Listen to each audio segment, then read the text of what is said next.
जी, आज United nation जनेवा में humanity first के ज़ेर एहतमाम एक आलमी ग्लोबली एजुकेशनल कॉन्फ्रेंस का इनेकाद किया गया, जिसमें पाकिस्तान के जो रिप्रेजेंटेटिव थे वो अनवर महमूद रहमान थे, जिन्होंने एजुकेशन के ऊपर काफ़ी बड़ी ही पुरअसर तकारीर की और दुनिया को बताया कि इस वक्त एजुकेशन की अहमियत कितनी ज़्यादा है और क्यों ये आज का ये मौजू क्यों इतना अहम ज़रूरी है। उसकी बुनियादी वजह है कि दुनिया के बहुत सारे ममालिक जहाँ पर इस वक्त तालीम का हासूल तकरीबन नामुमकिन हो चुका है और आज दुनिया भर के जो मुंदोबीन हैं, ममालिक हैं, जहाँ पर ये चैलेंजेस हैं, वहाँ पे के तमाम जो आलमी स्कॉलर्स हैं, मुफस्सर हैं, हर शोबा जहाँ से ताल्लुक़ रखने वाले स्टूडेंट्स हैं, वो भी इस कॉन्फ्रेंस में आए और उन्होंने इस कॉन्फ्रेंस को सुना। और यहाँ पर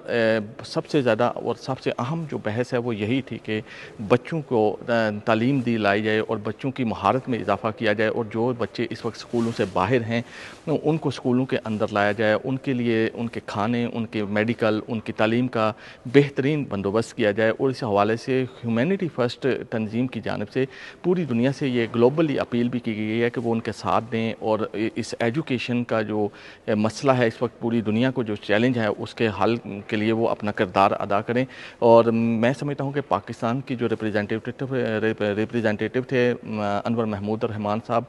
उनकी ये काविश बहुत ही ज़बरदस्त है कि उन्होंने दुनिया भर से लोगों को यहाँ पर इकट्ठा किया और उनको इस हिसास मौजू पर उन्होंने हिसास मौजू को चुना और इस पर उनकी राय ली और दुनिया से अपील की कि और पाकिस्तान में जो इस वक्त चैलेंजेस है बच्चों का वो भी उन्होंने बड़ा ज़बरदस्त तरीके से हाईलाइट किया। और मैं समझता हूँ कि ये आज का जो मौजू है ये बहुत ही अहम और इसको बहुत ही संजीदा मौजू है और ये बड़ी एक अच्छी कोशिश है। और तमाम जो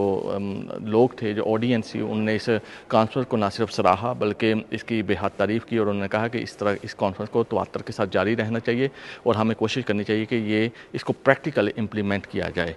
स्विट्ज़रलैंड से इमरान मुज़म्मिल।